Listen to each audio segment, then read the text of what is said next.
Je n'ai rien à craindre, mes lendemains sont assurés entre ses mains. Christ est ma vie, pour ce temps et l'éternité, je sais qu'il vit. Alléluia, oh, gloire à toi Jésus, nous voulons célébrer ton puissant nom. Tu vis dans nos vies, nous voulons te rendre toute l'honneur et la gloire. Gloire à toi Jésus.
Gloire à Dieu. Que Dieu bénisse. La Bible dit que le Dieu de paix, qui a ramené d'entre les morts le grand pasteur des brebis par le sang d'une alliance éternelle, notre Seigneur Jésus-Christ, vous rend capable de toute bonne œuvre pour l'accomplissement de sa volonté et fasse de vous ce qui lui est agréable par Jésus-Christ, auquel soit la gloire au siècle des siècles. Amen. Nous prions.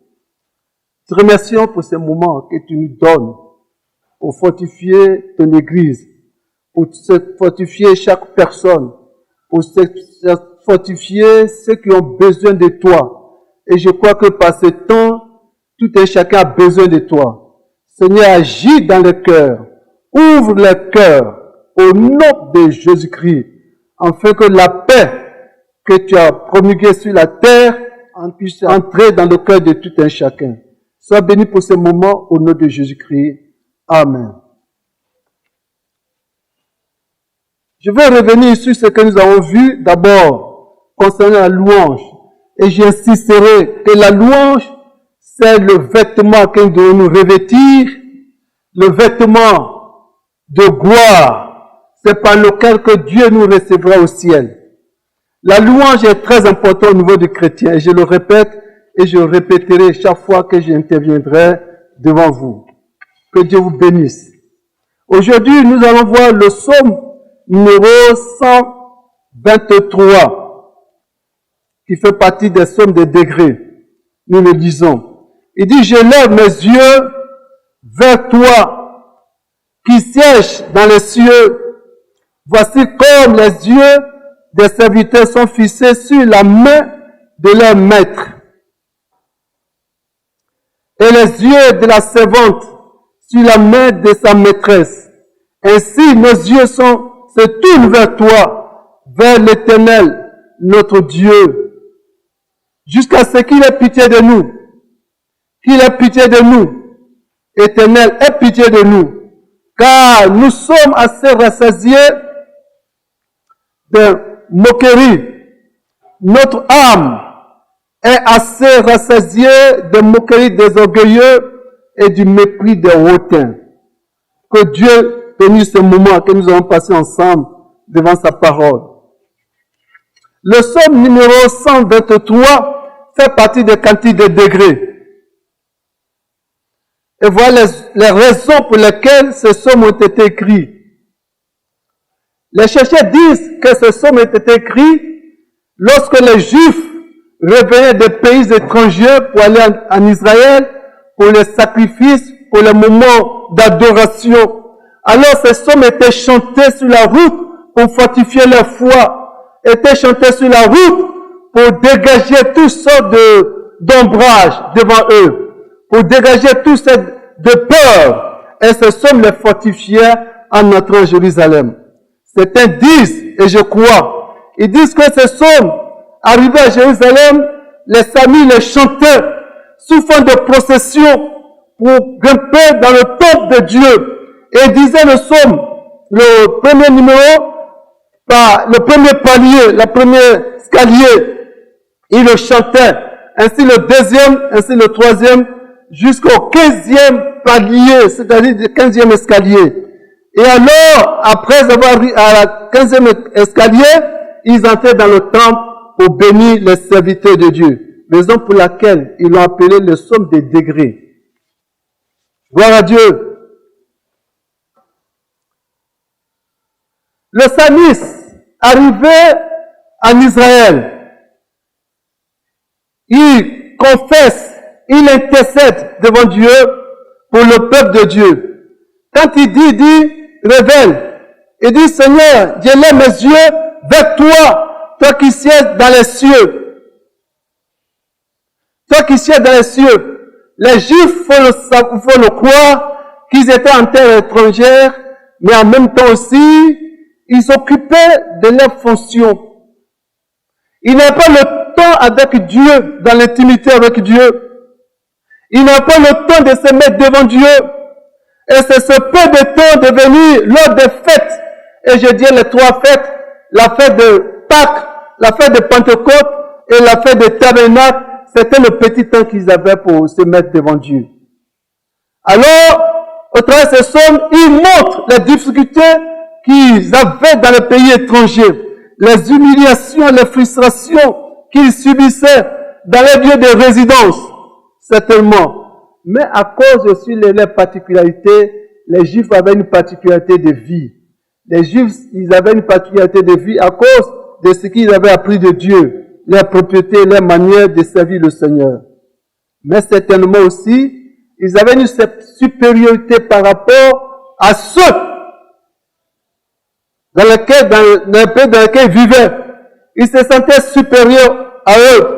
Ils affichaient une certaine supériorité au pays d'autres.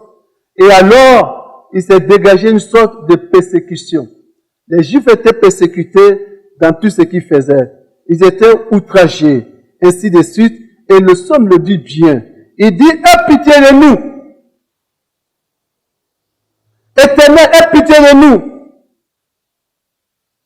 Il dit, quand nous sommes assez rassasiés de mépris, nous sommes assez rassasiés de mépris, et notre âme est assez rassasiée de moqueries des orgueilleux et de mépris des hautains.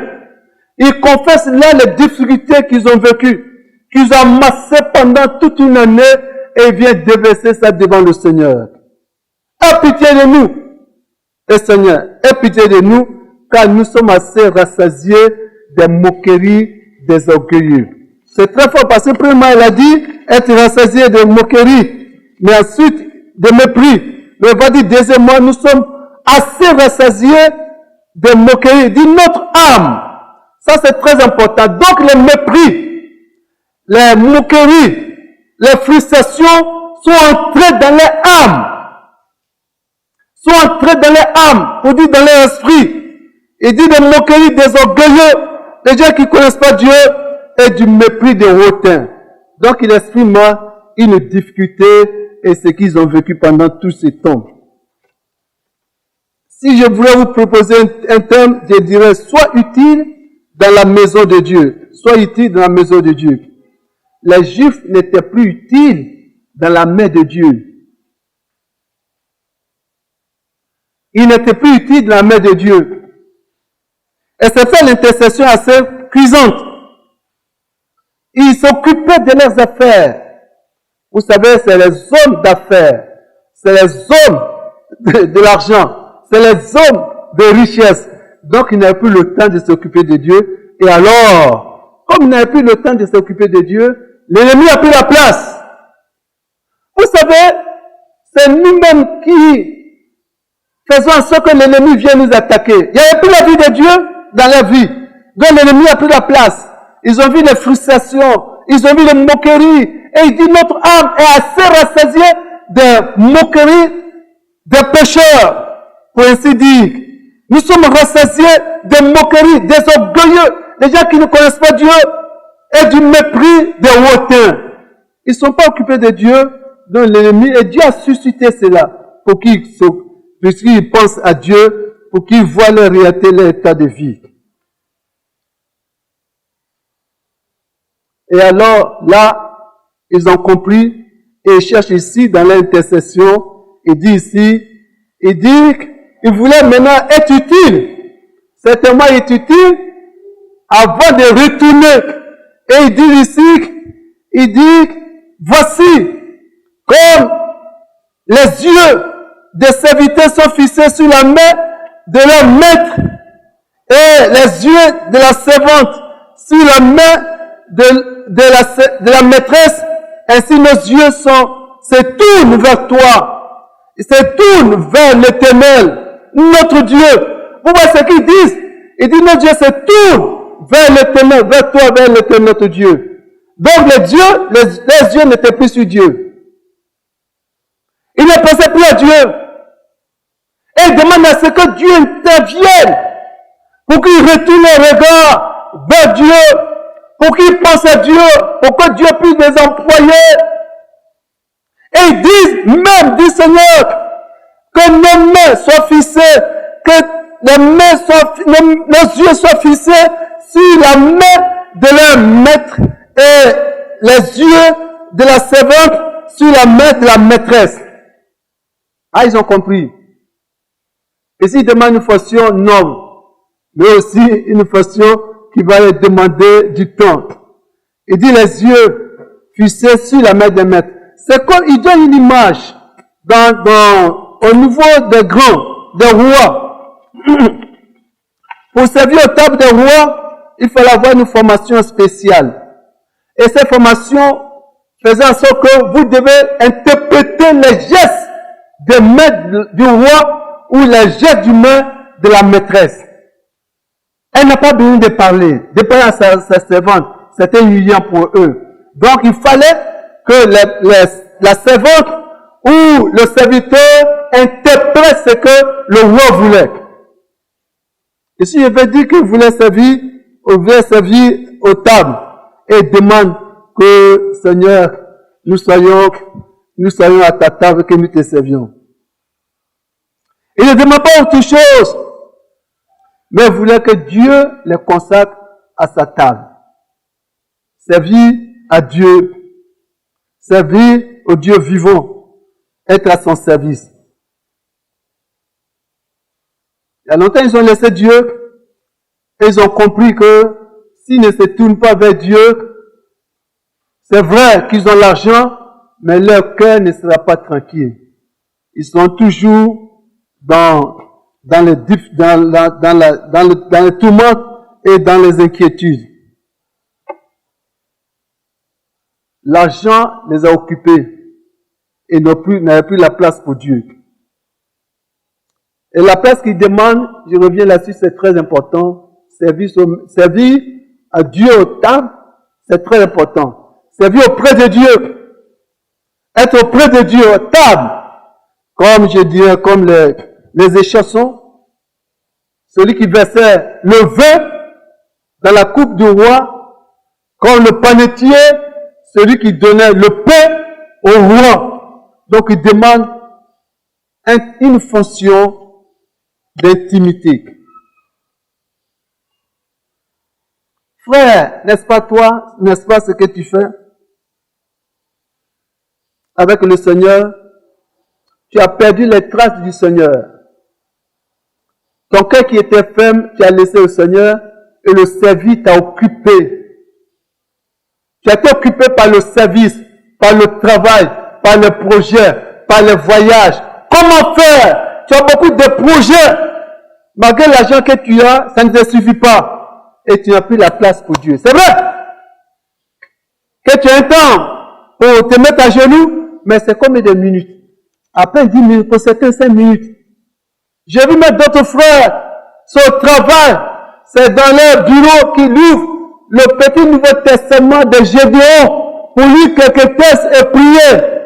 Ne c'est que 10 minutes. Est-ce que ça, c'est une prière, ça? Ou bien c'est pour faire plaisir à leur conscience? Je t'interpelle. Toi, tu me regardes bien. Tu n'es plus dans l'amour du Seigneur. Tu n'es plus consacré. Tes relations avec Dieu sont perturbées.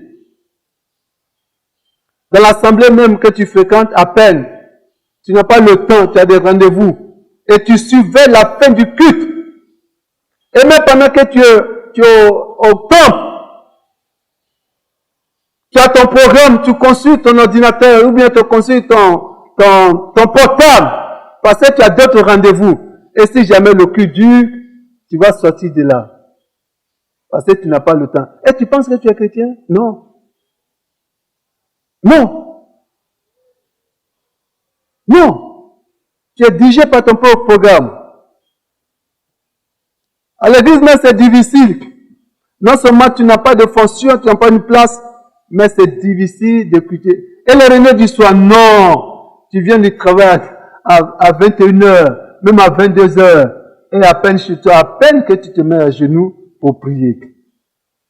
Tes affaires, ton travail a pris le temps dans ton cœur. Tu veux devenir riche. Mais au fur et à mesure que tu le fais, Dieu aussi de façon progressive, il enlève sa main sur toi. Et alors l'ennemi va prendre le temps.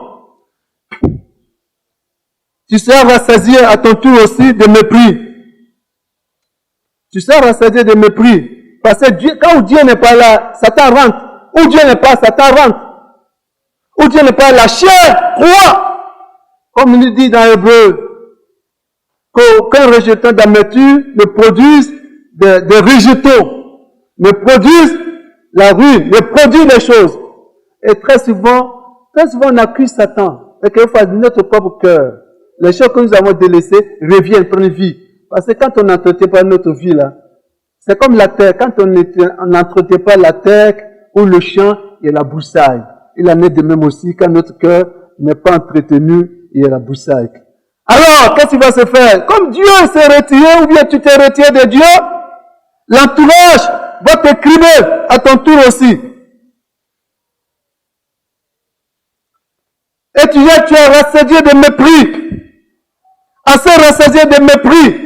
Même tes serviteurs te méprisent quand tu n'es pas, Antoine vient. Il dit, j'arrive patron. Et tu ne vois pas. Et vient plus tard. Et tu oublies que tu l'avais employé. Quelquefois, le septième te parle. Et tu lui demandes, tu es dans quel monde? Lui te parle, ton employé? Ouais, c'est comme ça. Ton employé te parle, n'a pas de respect. Et à la maison, maintenant te parle. Et les enfants, ah papa, on ne te voit jamais. Tu dis, c'est pour vous que je travaille. C'est pour vous. Mais on a besoin de toi, papa, au moins. On a besoin de toi. Est-ce que tu m'attends? Attends-moi. Attends-moi pour que tu sors de ces choses-là. L'entourage, ta propre famille pour laquelle tu travaillais, ta famille non, en dehors de ta maison, aujourd'hui t'accuses de tous les maux, dis tu ne les aides pas, on ne voit rien de toi, et tu t'étonnes. Tu dis pourtant, c'est pour vous que je travaille. Non, c'est pas pour vous, tu travailles pour toi-même. Notre âme est assez rassasiée de moqueries, des orgueilleux et du mépris des hautains. Voilà les hautains. Ceux qui ne devaient pas te parler, te parlent comme ils veulent. Alors tu te demandes où? Dieu te donne l'occasion, mon frère. Comme l'a donné l'occasion aux Juifs pour se repentir de leurs difficultés. Aujourd'hui, beaucoup de chrétiens s'imaginent, disent, mais ça allait bien, je ne sais pas pourquoi ça va pris de ma vie. Mais tu as laissé Dieu. Tu as difficulté dans ta maison, avec ta femme, avec tes pauvres enfants. Quand tu as laissé la main de Dieu, tu n'as plus le temps pour Dieu. Alors je te dis cet après-midi, je te dis ce soir, je te dis que lève-toi, prends ton âme, lève les yeux vers le Seigneur Jésus-Christ et crie à lui comme les Juifs l'ont fait. Il dit, je lève mes yeux vers toi, toi qui sièges dans les cieux. Toi qui sièges dans les cieux, lève tes yeux, fais le point avec Dieu. L'occasion t'est donnée par ce temps de Covid-19. Fais comme le psalmiste, cherche l'intimité de Dieu, lève les yeux vers le Seigneur et cherche à être son serviteur et à servir à sa table. Alléluia. Tu es à l'église, tu n'as pas d'activité. Comme les Juifs. Tu n'as pas d'activité. Ou bien tu as une activité, mais tu ne prends pas soin de cette activité. Tu ne demandes pas comment Dieu veut te dire. Tu ne demandes pas au Saint-Esprit de te diriger dans cette activité. Tu laisses ça à peu près avec les membres qui sont avec toi. Mais toi-même, tu n'es pas impliqué. Tu n'as pas le moment de chercher la grâce de Dieu. Dieu te parle. Ouvre tes yeux, ouvre ton cœur, afin que tu deviennes sensible. Cherche à servir Dieu, comme les Juifs l'ont fait. Ils ont demandé de servir aux tables. Il dit, comme les yeux sont fixés sur les yeux des serviteurs sont fixés sur la main de leur maître. Devenir sensible. Il veut une fonction de qualité. Il veut servir Dieu avec qualité, avec dextérité, avec habilité, avec une haute sensibilité. Et ça, c'est l'œuvre du Saint-Esprit. Et ça, c'est ce qu'il demandait. Et je crois que tu sais ce que tu demandes. C'est l'œuvre du Saint-Esprit. Alors décide-toi pendant qu'il est encore temps et reviens au Seigneur. Prends ta place dans le concept de Dieu et ne sois pas en dehors. Alors, qu'est-ce que tu vas faire? C'est simple. Tu vas vider ton cœur. Tu vas vider ton cœur à la croix. Pour tous ceux qui t'ont méprisé, de peur que tu ne te souviennes si Dieu te bénit, parce que ça arrive très souvent. Tu te souviens de ce que Dieu aura fait de ta vie, tu vas te souvenir de ceux qui t'ont méprisé. Et sans faire attention, un esprit de vengeance va naître dans ton cœur. Donc je te préviens, vide ton cœur de tous ceux qui t'ont méprisé, de tous ceux qui se sont moqués de toi, des moqueries des orgueilleux, afin que le Saint-Esprit puisse t'utiliser et que l'esprit de supériorité ne t'entraîne pas dans l'orgueil aussi à ton tour. Parce que la Bible dit que celui qui est debout prenne garde de tomber. Aucun service, la maison de Dieu n'est inférieur à un autre. Pourvu qu'on le fasse avec la grâce de Dieu. Très souvent, j'ai vu les gens, quand on les a nommés comme diacre, je voulais être ancien. Être ancien. Mais dans la Bible, dans les actes de l'apôtre, les anciens sont devenus les grands prédicateurs, les grands évangélistes. Ce n'est pas ça qui compte. C'est l'état de ton cœur. Dieu a besoin des hommes fidèles. Alors accepte ce qu'on va te donner comme responsabilité, comme toi-même tu l'as donné. Tu dis, peu importe, même si je sers à la table du Seigneur, même si je suis consacré à la Sainte Seine, peu importe, pourvu que je sois devant Dieu, pourvu que je sers Dieu de façon fidèle. Le psalmiste, comme je le répète, il a demandé une seule fonction, servir aux tables. Il n'a pas demandé à devenir ancien, ni pasteur, ni évangéliste puissant, ni faisait des miracles, ni docteur, ni prophète, ni bishop, ni archibishop aujourd'hui. La fonction est sérieuse, mais il a demandé une fonction d'intimité avec Dieu. Le fait de vouloir servir aux tables, c'est dans l'intimité de Dieu. Chez l'intimité de Dieu, et Dieu est consacré à le faire par le Saint-Esprit. Gloire à Dieu, que Dieu te bénisse. Connaître les moindres gestes du Seigneur, c'est ça, être serviteur, celui qui sert à la table du Seigneur, et connaître les moindres gestes du Seigneur, il sait discerner ce que Dieu veut. Dieu ne parle pas toujours. Ceux qui rentrent dans l'intimité de Dieu, il n'a pas besoin quelquefois d'attendre une voix, mais simplement un nuage. Et ils savent que Dieu a parlé. Ils savent que Dieu a parlé. Moi, j'ai eu cette difficulté un peu. Je pensais que Dieu parlait toujours à une voix, à une forte voix. Je me dis, il faut avoir nous. Tout est sur mon corps. Il faut me parler fortement. Dieu a dit non. Hein? Dieu a dit non. Hein? Il faut que tu discernes la manière dont je vais te conduire. Chacun, Dieu a préparé chacun selon la méthodologie. Parce qu'il sait que tu peux comprendre ça. Ce n'est pas la peine d'imposer à Dieu, je veux ceci et cela. Comme beaucoup l'écrivent, je fais beaucoup de miracles, je fais ceci et cela. Mais cependant, ton cœur est rempli de tout ce de rapines. Dépêche-toi, vis ton cœur, afin que Dieu puisse t'utiliser comme il le veut, dans le nom du Seigneur Jésus-Christ. Ce n'est plus la peine d'aller chercher Dieu sur les montagnes ou bien à Jérusalem. Aujourd'hui, les gens aussi font un effort de vouloir aller à Jérusalem, le lieu de pèlerinage. Mais Dieu est dans ton cœur.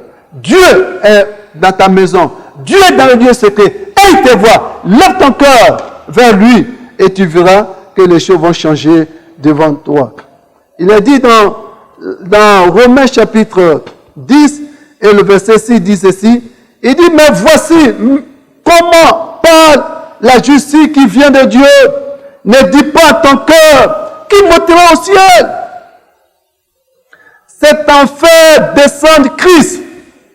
Ou qui descendra dans l'abîme. C'est faire remonter Christ d'entre les morts.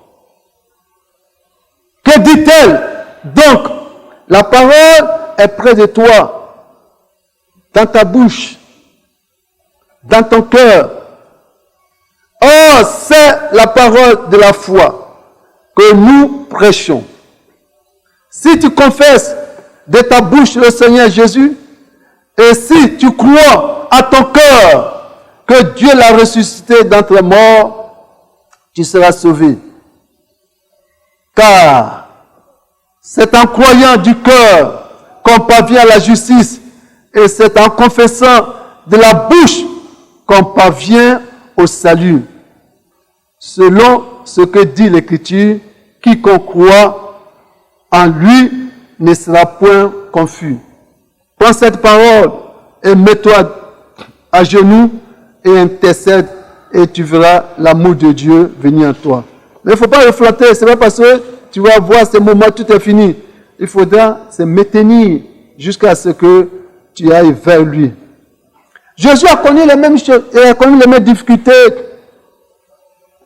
Christ a été aussi, pour toi, à cause de toi, il a été assez rassasié du mépris pour toi, à Gethsemane. Son âme a été assez rassasiée des moqueries des orgueilleux et du mépris des hautains au prétoire de Pilate, à Golgotha. Jésus, fils de Dieu, c'est pour toi qu'il a fait. Donc si tu viens à lui, tu verras toutes ces choses s'en iront. Jésus, fils de Dieu, il a marché nu devant l'humanité. Les hommes étaient étonnés, les femmes étaient étonnées qu'il soit un homme, qu'il ait le cesse. Et c'était pour toi ce mépris. Il n'a pas refusé, il n'a pas cherché qu'on l'habille. On lui a donné le croix, une partie de la croix à porter. Et comme il était fatigué, Dieu est intervenu pour que Simon de Cyrène la prenne.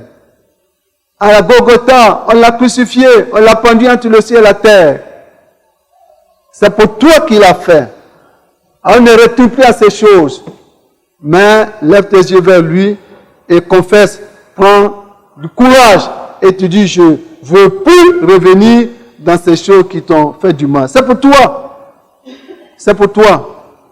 Alors, bénis le Seigneur pendant que tu as encore du souffle et que tu ne dises, c'est trop tard. Regarde à la croix et bénis-le, car tout est accompli pour toi. Et les yeux fixés sur le Saint-Esprit et la personne du Seigneur Jésus-Christ. Je vais lire le passage dans Hébreu, mais sans l'avoir lu plusieurs fois, mais je le lis parce qu'il y a des passages qui sont très importants, que nous devons chaque fois répéter, réciter dans notre vie personnelle, dans nos consécrations de personnel, dans notre temps de prière, dans nos pensées, afin que ces paroles deviennent notre vie et deviennent la nourriture de notre sang. Hébreu chapitre 12 et le verset 2 à 3 le dit. Il dit ceci, verset 2 à 3, il dit ceci.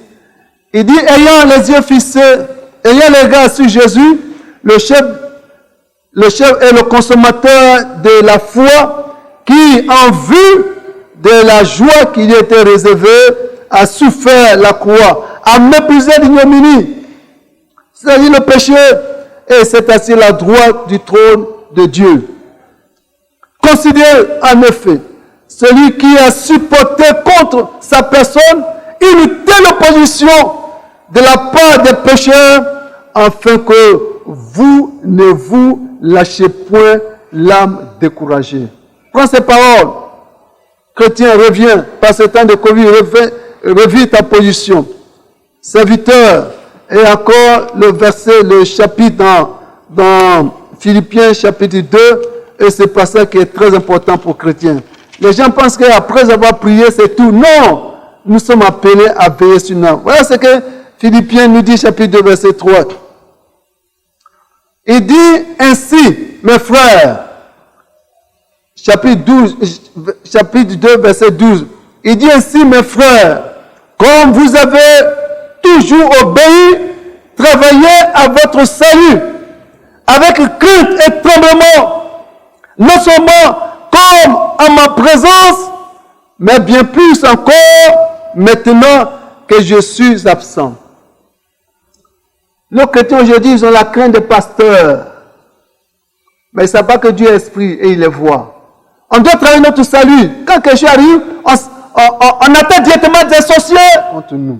Serviteurs de Dieu, hommes de Dieu, femmes de Dieu, tout chrétien, travaille ton âme et ton esprit, car Dieu a besoin des serviteurs fidèles et vrais. Que Dieu te bénisse au nom de Jésus. Amen. Nous te remercions pour ce passage. Nous te remercions pour ces paroles qui sont très importantes dans notre cas. Pour ce temps de Covid-19, c'est le temps que tu nous as donné pour que nous réfléchissions. Beaucoup de chrétiens font office de servir Dieu, mais il n'y a pas la crainte, il n'y a pas une consécration. Ils ne sont pas dirigés par le Saint-Esprit, ils ne sont pas dirigés par la parole de Dieu. Et les temps de consécration, ça peine 5 minutes, 10 minutes, 20 minutes. Pour les plus robustes, peut-être 30 minutes. Et où? Ils ne disent même pas les paroles, ils vont au travail. Je demande au nom de Jésus que la consécration devienne une réalité et qu'ils essaient d'attaquer toujours les démons, les sorciers, mais n'ont qu'à s'attaquer à leur vie chrétienne afin que tu les bénisses et que tu les conduis jusqu'au bon port. Au nom de Jésus-Christ. Amen.